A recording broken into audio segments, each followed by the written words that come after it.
देवताओं को पराजित करने का यही उचित समय है, किंतु एक योग्य अर्थात प्रचंड असुर ही सिद्ध कर सकता है मेरा मनोरथ। एक ऐसा असुर जिसके अपूर्व शस्त्र में अनोखी शक्ति हो।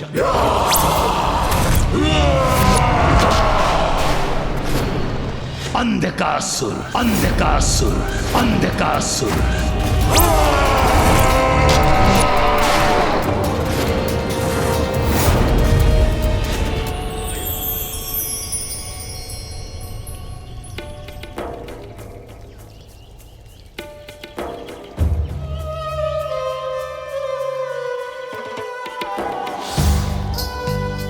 कात्यायनी पुत्री,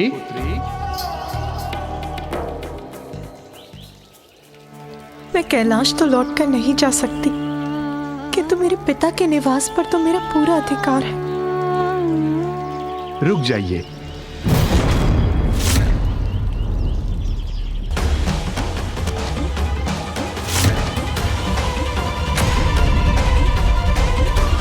पिताश्री, इस आश्रम में आपका प्रवेश निषेध है। यह आश्रम अब आपके लिए पराया हो गया है।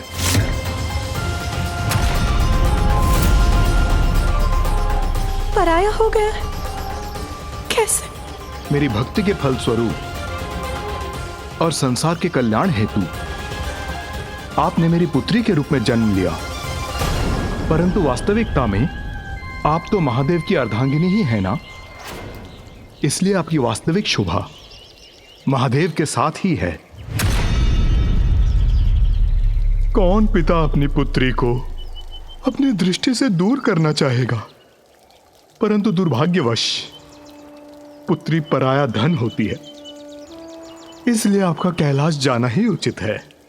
पुत्री और धन, इन दो सुंदर शब्दों में आपने पराया जोड़कर इन्हें अर्थहीन कर दिया पिताश्री, और मुझे अपने से विलग कर दिया। एक स्त्री अपने और अपने परिवार के लिए मान अपमान सब भूलकर सब कुछ सह सकती है, किंतु अपने स्वामी की उपेक्षा नहीं, क्योंकि मैं कहीं और नहीं जा सकती। आप ये मत सोचिएगा कि मैं यहाँ आपसे सहायता मांगने के लिए आई थी। मैं तो यहाँ केवल अपने पिताश्री का स्नेह पाने आई थी, आपका ध्यान रखने आई थी पिताश्री। मेरा दुर्भाग्य, यहाँ भी मैं अपने पिता के स्नेह से वंचित रही। किंतु स्त्री अबला नहीं होती, वो किसी भी पुरुष पर आश्रित नहीं होती। पिताश्री, मैं आपसे विदा लेती हूँ।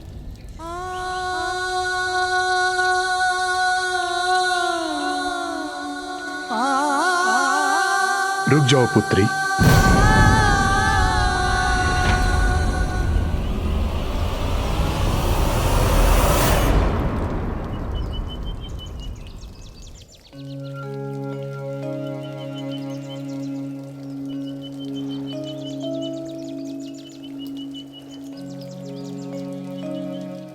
पुत्री रूप में आपको पाकर मैं धन्य हुआ, परंतु आप महाशक्ति हैं, ये मुझे ज्ञात है। आपके और महादेव की मध्य जो हो रहा है वो भी आप ही की लीला है। आपका भक्त और पिता होने के नाते यह भेंट मैं आपको दे रहा हूं। जहां यह रुद्राक्ष की माला टूट जाए और कमंडल का जल छलककर बाहर गिर जाए, वहीं महादेव की पार्थिव लिंग की स्थापना कर पूजा आरंभ कर देना। आपका मनोरथ इसी पूजा से सिद्ध होगा।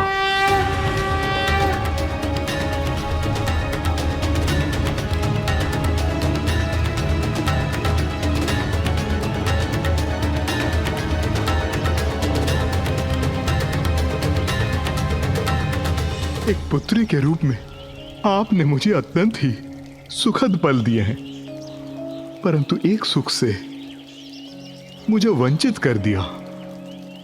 बस आपका कन्यादान नहीं कर सका।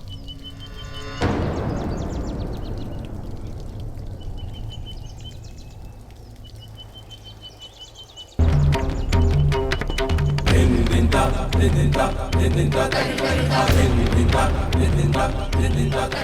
पिताश्री, आपको कन्यादान का सुख भी अवश्य प्राप्त होगा।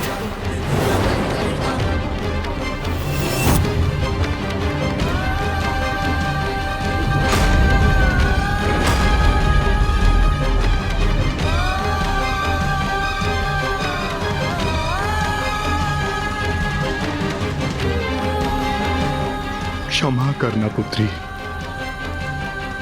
किंतु जगत में धर्म के उत्थान के लिए आपका और महादेव का साथ अनिवार्य है।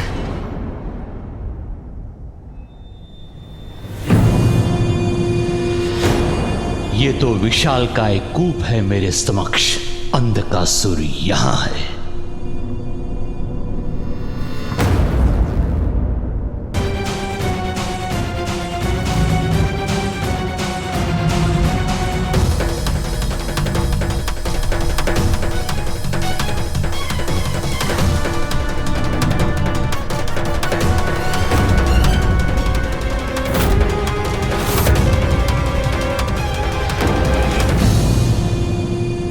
इस अंधकारमयी कूप में किसने किया इन असुरों का वध?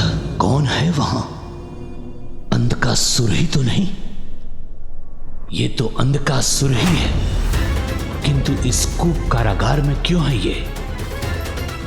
और यदि उसके साथ बंदी सभी असुर मृत हैं, तो वो जीवित कैसे हैं? मुझे अपनी अंतर्दृष्टि से ज्ञात करना होगा यहां हुआ क्या है।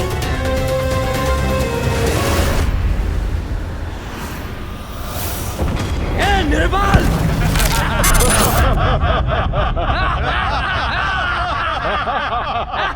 निर्बल! तुम हिरण्याक्ष के पुत्र हो ना? हिरण्याक्ष की मृत्यु के पश्चात तुम्हें इस कारागार में नष्ट होने के लिए छोड़ दिया गया था ना?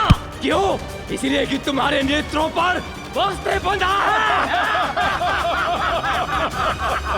जिसके नेत्र ही बंधे हो वो कुछ नहीं कर सकता।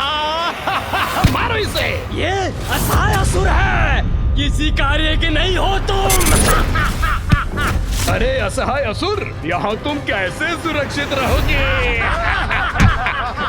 यहाँ पर जो सबसे शक्तिशाली है वही बच पाता है। निर्बल! किसी प्रकार यहाँ पड़ा रहेगा।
अनुमान उचित था।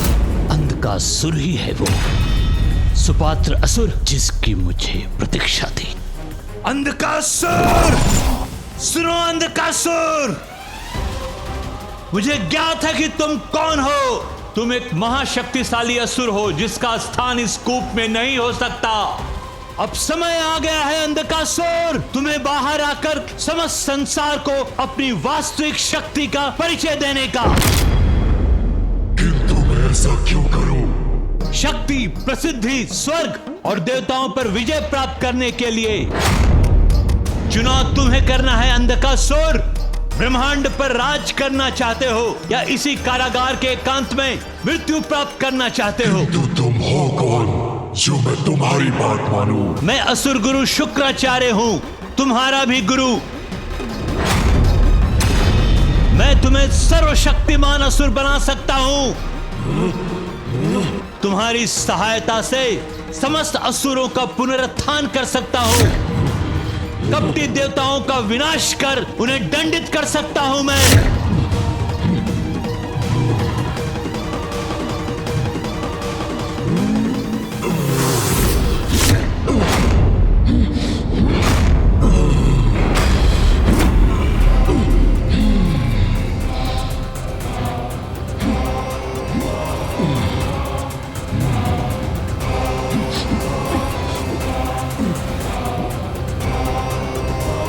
अद्भुत है इसकी शक्ति।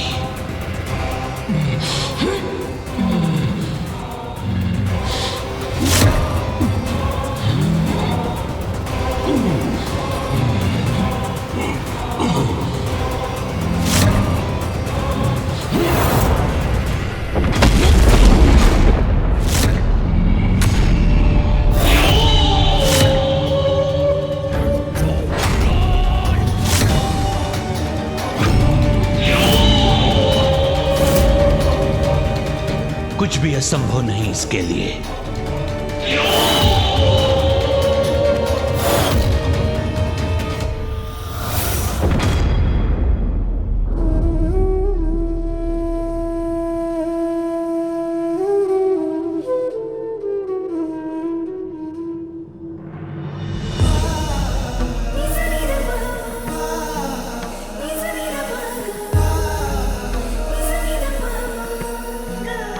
पिताश्री,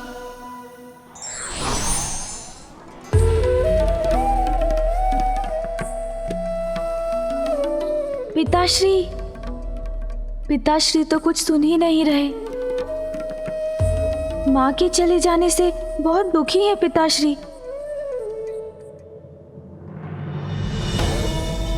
पिताश्री तो ध्यान में लीन हो गए, किंतु मैं माँ के बिना क्या करूं? मुझे कितना भी कष्ट हो, किंतु मेरी अपार शक्ति का भान है मुझे। अंधक का अंधकार बना सकता है सबको अपना बंधक। शक्तिशाली असुरों को मृत्यु के मुख में धकेला है मैंने, किंतु अब मेरे समान शक्तिशाली व्यक्ति पर प्रयोग करूंगा अपना बल। अर्थात देवता।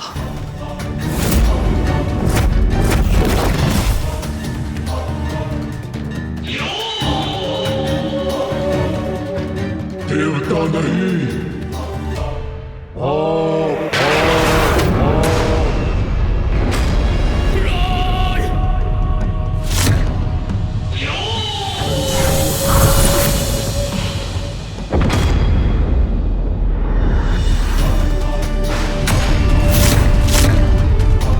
ये क्या कर रहे हो तुम? मत करो ऐसा।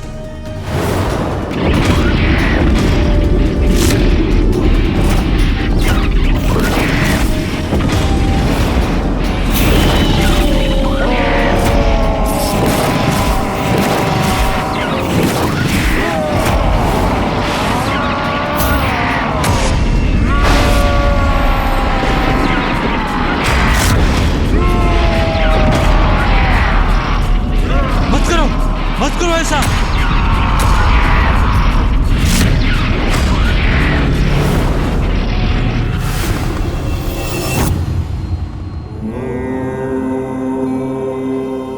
पिताश्री तो ध्यान में लीन होकर अपना दुख भुला देंगे, किंतु माँ कहाँ है, कैसी है, मुझे ज्ञात करना चाहिए।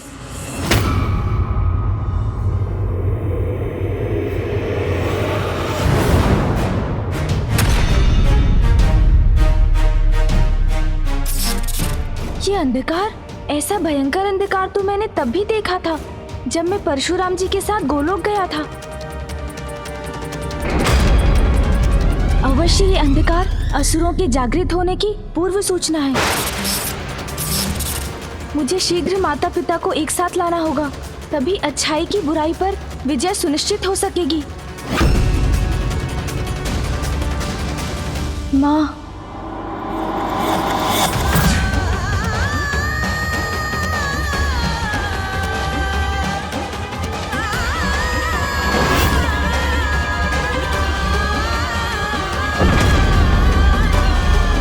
मुझे माँ को यहाँ लाना ही होगा।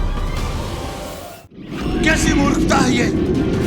मैं सहायता करने आया हूं तुम्हारी, तुम रुक जाओ, रुक जाओ। अन्यथा अंधकार तक उस गुप्त कारागार में बंदी बने रहोगे तुम।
संभलिए माँ। जय गणेश जय गणेश जय गणेश देवा, जय गणेश जय गणेश। मुझे माँ को पिताश्री के पास लेकर जाना ही होगा, तभी उस संकट को टाला जा सकता है।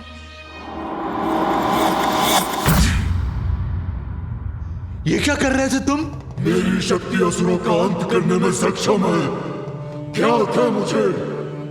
किंतु वो आप जैसे योग्य और शक्तिशाली पुरुष को बंधक बना सकता है या नहीं, ये देखना चाहता था मैं। असुर गुरु शुक्राचार्य, तुम्हारी शक्ति मारक है, सर्वनाशी है, और वो हो भी क्यों ना, तुम स्वयं ब्रह्मदेव के वरदान से प्राप्त किया है।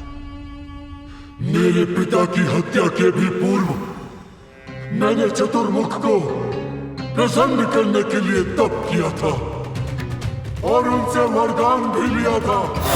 ओम ब्रह्मदेवाय नमः, ओम ब्रह्मदेवाय नमः, ओम ब्रह्मदेवाय नमः, ओम ब्रह्मदेवाय नमः, ओम ब्रह्मदेवाय नमः,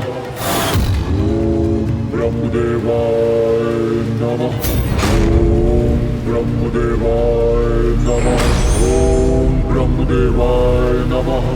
अंधकासुर,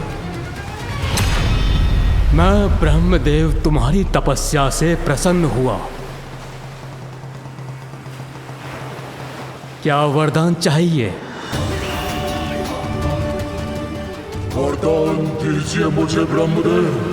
जब तक रक्त की एक बूंद भी मेरे तन में शेष रहे, कोई मेरा वध न कर सके और सब अंधक के अंधकार के बंधक बने। वरदान दीजिए ब्रह्मदेव। ऐसा ही होगा, परंतु त्रिदेवों और त्रिदेवियों के सिवाय तुम जिस पर भी दृष्टि डालोगे, तुम्हारा अंधकार उसका काल बनेगा, उसका काल बनेगा, उसका काल बनेगा, उसका काल बनेगा। ब्रह्मदेव के वरदान से शक्तिशाली तो बन गया था मैं, किंतु मुझे दिशा दिखाने वाला कोई न था। पिता की मृत्यु के बाद मुझे इस अंधकूप में फेंक दिया गया, किंतु इस संपूर्ण समय धीरज नहीं खोया मैंने। प्रतीक्षा थी मुझे उचित समय की, एक योग्य गुरु पाने की, जो मुझे मेरे जीवन के उद्देश्य से परिचित कराए। शक्ति, बुद्धि और धीरज तीनों परम योद्धा के गुण हैं। यही देखना चाहता था मैं। समय आ गया है कि तुम असुरों के नायक बनो, देवताओं से असुरों के अपमान का प्रतिशोध लो, धर्म का विरोध कर अधर्म का संचार करने का सर्वथा उचित समय है, क्योंकि शिव और शक्ति दोनों एक दूसरे से विलग हैं, जिसके कारण देवता शक्तिहीन है। इसलिए अभी उन्हें पराजित करना अत्यंत सरल होगा हमारे लिए।